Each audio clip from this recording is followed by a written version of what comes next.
The British Columbia Institute of Technology acknowledges that our campuses are located on the unceded traditional territories of the Coast Salish nations of Musqueam, Squamish, and Tsleil-Waututh.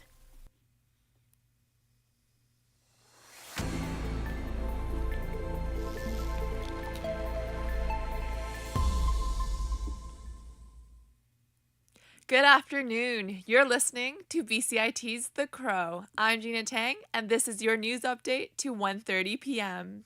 October is Breast Cancer Awareness Month. Reporter Tammy Mack tells us why this matters. Breast cancer is an issue that is quite literally close to the heart. According to the Canadian Cancer Society, breast cancer is the most commonly diagnosed cancer in women. Breast Cancer Awareness Month has been observed in October since 1985. Yesterday, Jenna Fisher, who is known for playing Pam Beasley in much-loved U.S. mockumentary The Office, took the opportunity to reveal her own breast cancer diagnosis. According to her Instagram post, Fisher learned that she had triple-positive breast cancer in December last year. Fisher shared that she is now cancer-free and encouraged others to check for signs.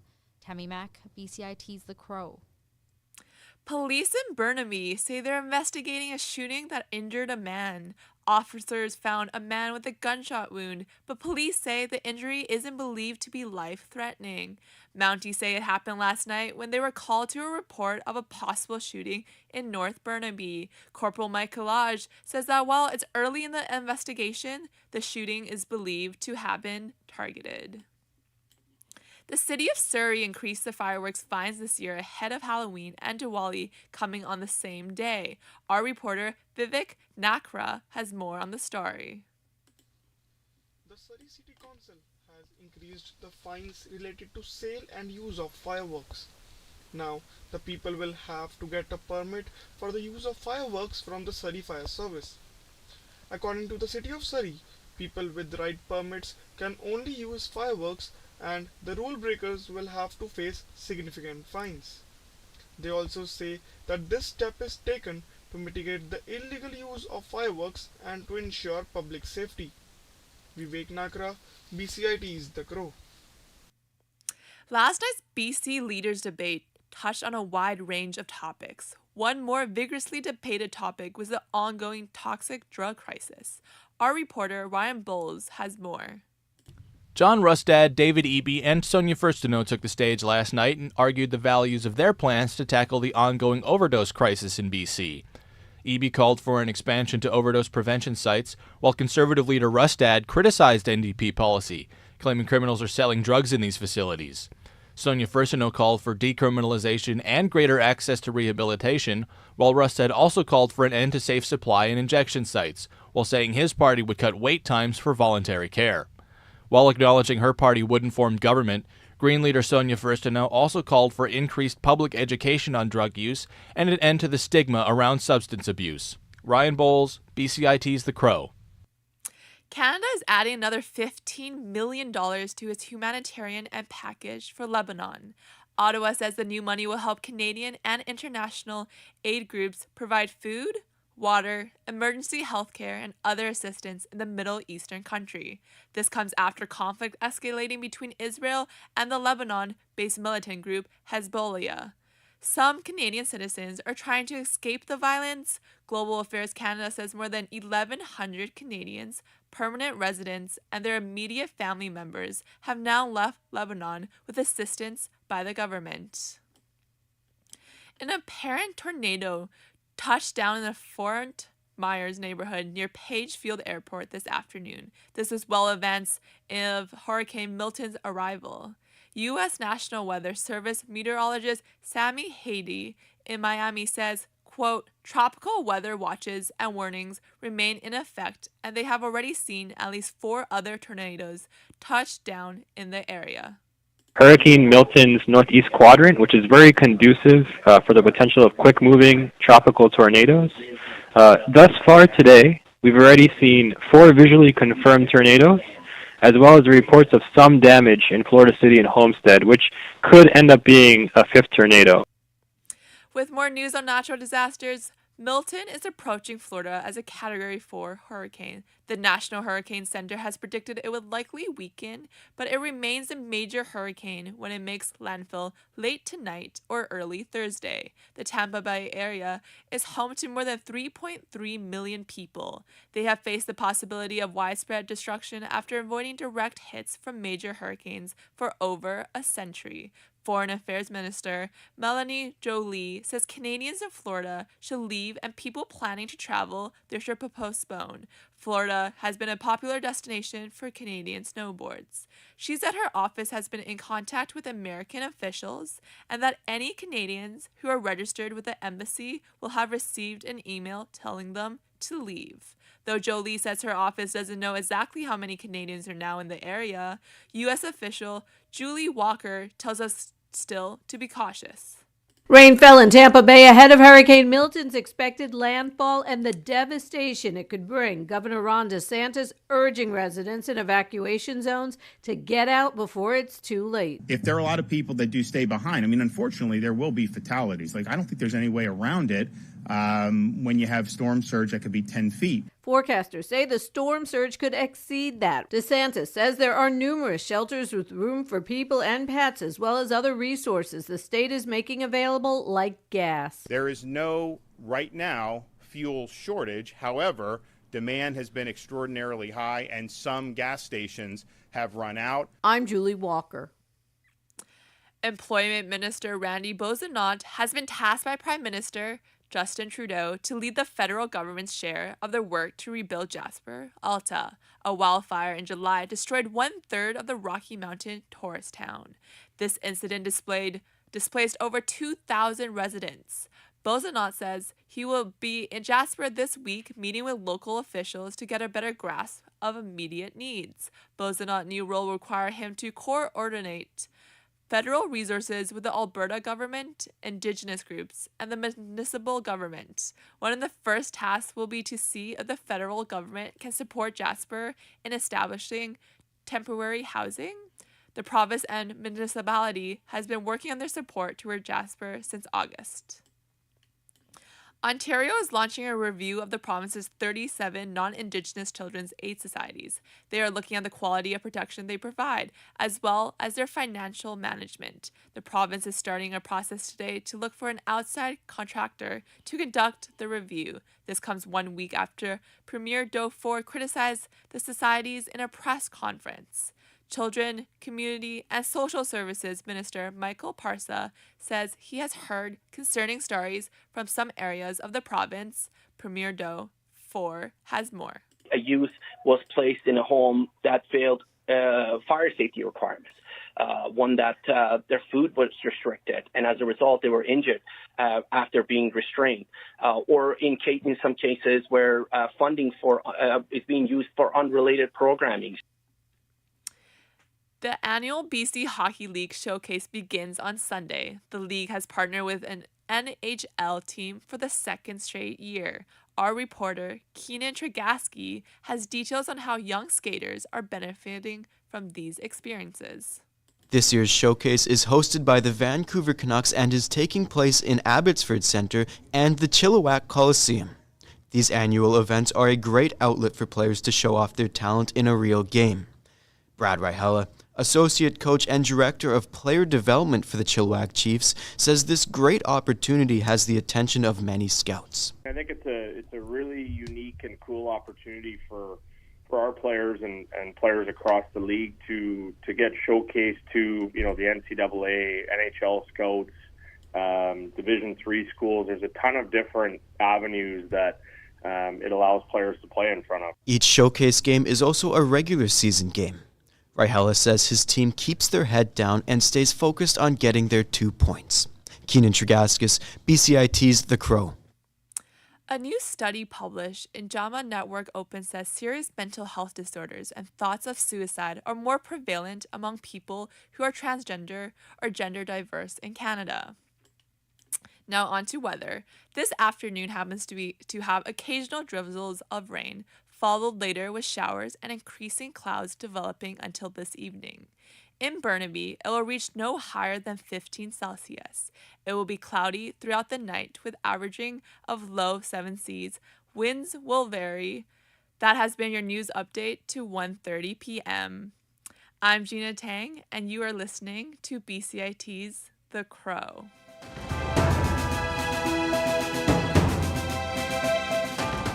Stay tuned for more on BCIT's 1680 The Crow.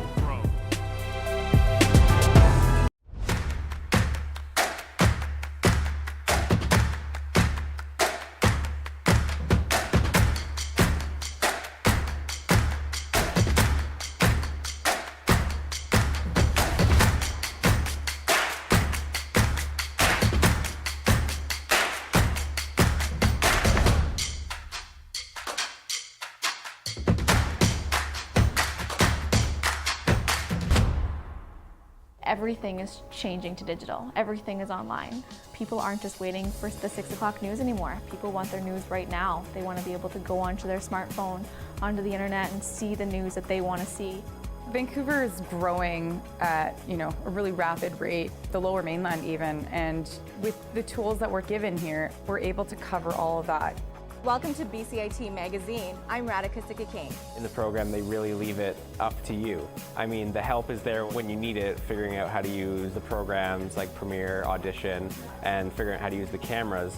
But it's up to you to sort of experiment and figure out what you can do when you go out in the field. They brought candles and flowers to remember the student who lost her life yesterday. Teresa May says the international community condemns Moscow. They really make sure that you know the basics and you are able to put out a quality product. I'm Brady Tretnero. And I'm Radhika Sikakane. Thank you for tuning in to BCIT Magazine.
Good afternoon, sports fans. I'm Grace Miller with your 1:45 sports update. Let's drop the puck this afternoon with the Canucks. The Canucks will paint the town blue and green today as they begin their 2025 season in Rogers Arena against the Calgary Flames at 6:45 tonight. Top player to look out for is last year's MVP, JT Miller, following setting multiple career highs in 2023-2024 season. Miller leads in scoring against the Flames amongst all active Canucks skaters with 29 points. The Canucks have not yet named their opening goalie, but the Flames are set to open with Dan Vladar. There are 5 other NHL opening games today. The Toronto Maple Leafs play against the Montreal Canadiens at 4. The New York Rangers play against the Pittsburgh Penguins at 4:30. The Colorado Avalanche plays against the Vegas Golden Knights at 7. And the Winnipeg Jets play Edmonton Oilers at 7 o'clock as well. In other local hockey news, the annual BCHL Showcase begins on Sunday in Vancouver. Keegan Tregaskis has more on the benefits to young skaters. This year's showcase is hosted by the Vancouver Canucks and is taking place in Abbotsford Centre and the Chilliwack Coliseum. These annual events are a great outlet for players to show off their talent in a real game. Brad Rihella, Associate Coach and Director of Player Development for the Chilliwack Chiefs, says this great opportunity has the attention of many scouts. I think it's a really unique and cool opportunity for our players and players across the league to get showcased to the NCAA, NHL scouts, Division III schools. There's a ton of different avenues that it allows players to play in front of. Each showcase game is also a regular season game. Rihella says his team keeps their head down and stays focused on getting their 2 points. Keenan Tregaskis, BCIT's The Crow. You can learn more about the Canucks' impacts on youth hockey in my sports comment following today's cast. In more local sports, 6 Vancouver Whitecap players are announced that they will be rejoining their national teams. 2 players, Ali Ahmed and Sam Adoukubi, will be sent to the Canadian national team. Over on to football, New England Patriots safety Jabril Peppers is placed on the commissioner's exemption list due to an ongoing legal proceeding. Peppers was arrested earlier this week on charges that he shoved his girlfriend's head into the wall and choked her. Patriots coach Jared Mayo said Wednesday that Peppers won't be with the team in near term. The exemption list is a form of paid leave. Over on to baseball, the Mets lead 2-1 games against the Philadelphia Phillies ahead of their game for today at 2 o'clock. Mets player Pete Alonso will be one to watch after his homer last game helped launch the New York Mets past the Philadelphia Phillies to take Game 3 in their series. Mets pitcher Sean Manaea says he looks forward to an opportunity to win the NL Series at home tonight. We just got to win. That's all that really matters. If that's here, it'd be amazing. But if not, then we just got to just finish the job. The Mets just need one more win to secure a spot in the championship series. More in NLB news, the San Diego Padres are also leading their National League Division Series against the Los Angeles Dodgers ahead of their game 4 today at 6. Last night, the Padres won 6-5, taking 2 games in the series. Fernando Bebo Tatis Jr. will be one to watch with his 2 home runs in the second inning. Bebo says the electricity the team was feeling. That has been your sports update. Grace Miller for BCIT's The Crow. Stay tuned for more on BCIT's 1680 The Crow.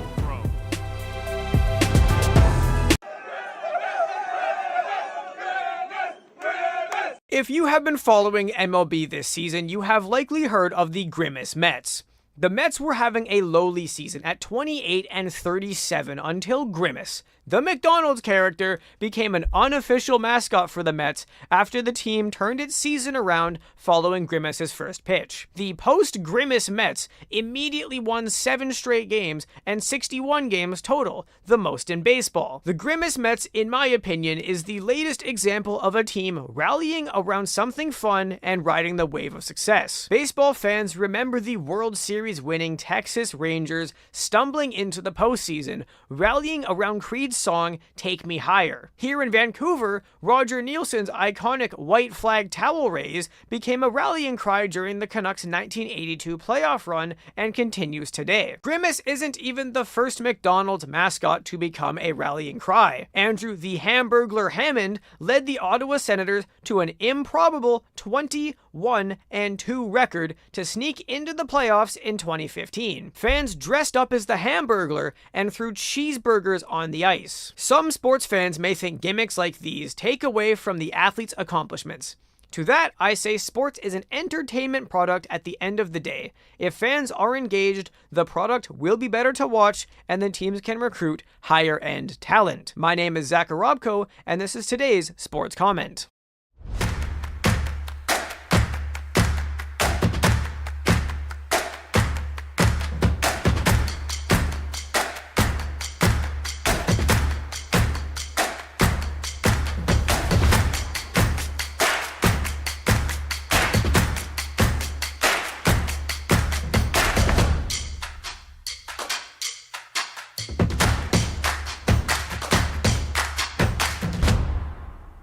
Everything is changing to digital. Everything is online. People aren't just waiting for the 6 o'clock news anymore. People want their news right now. They want to be able to go onto their smartphone, onto the internet, and see the news that they want to see.